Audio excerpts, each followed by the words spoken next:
Let us go ahead and use another function over here, which is a df.describe. So when it comes to describe the function, the describe function works only for the numerical values. Wherever we have numerical columns, this function will display only those columns over here. So let us run this command. So as you can see over here, the serial number which is having a numerical value, number of active cases, number of positive, number of cured cases, death, new active, new positive, new cured, and new death.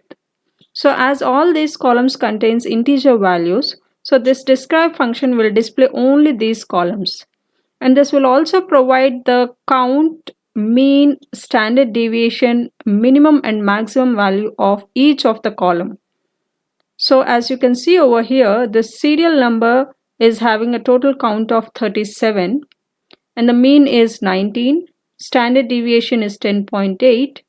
Similarly, the minimum and the maximum values. In the same way, for number of active cases, the total number of count is 37, the minimum is 0, and the maximum is 11,492. The standard deviation, the mean value, and similarly the percentage wise values. In the same way, for death column also you are having the total number of count, mean, standard deviation, minimum value is 4 and the maximum value is 5,21,573. And then the other thing that we do to understand our data set is to display the key so that we can have a clear picture of all the column names. To display column names, I have used here df.keys. So this will display only the columns like we have serial number, state name, active, positive. So let us run this command and see how does it shows the result. So these are the column names present in our data set.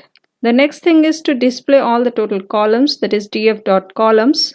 Let us run this command. So this is one more command to display all the columns, but the same purpose, like what df.keys is describing, the same thing is described by df.columns also. And then we have another function called df.unique. So what does this function does? So as you can see over here, when I run this cell, so the unique function is used to count the distinct observations over the requested access. So it will basically, or it will return as the series with the number of distinct observations over here.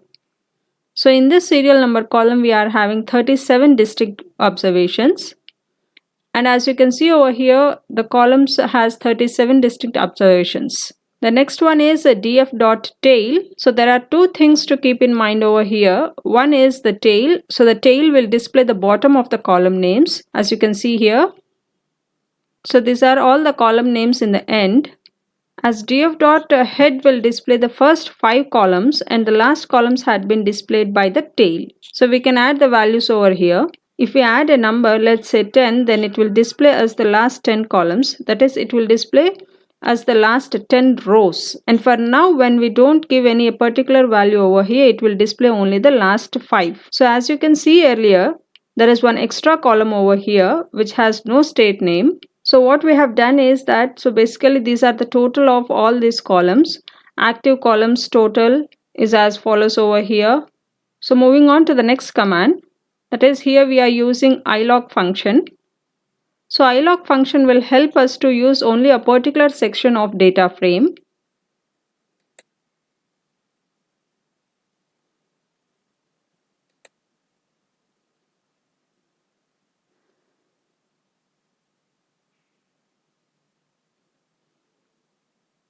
So the Ilock function will help us to use only a particular section of data frame. As you can see here, we have set the data frame where the data frame is locked only till the 36th row.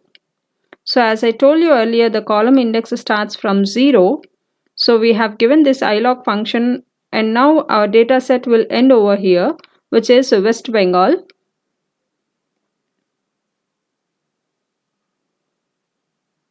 So we'll cut the data set till here, as we don't have any state name in the last row. And so you can see now this is our resulting data frame. Their last row is West Bengal and we have successfully removed that last row which had the total. So the next thing that we have done over here is that we have used another way to create the total number of values.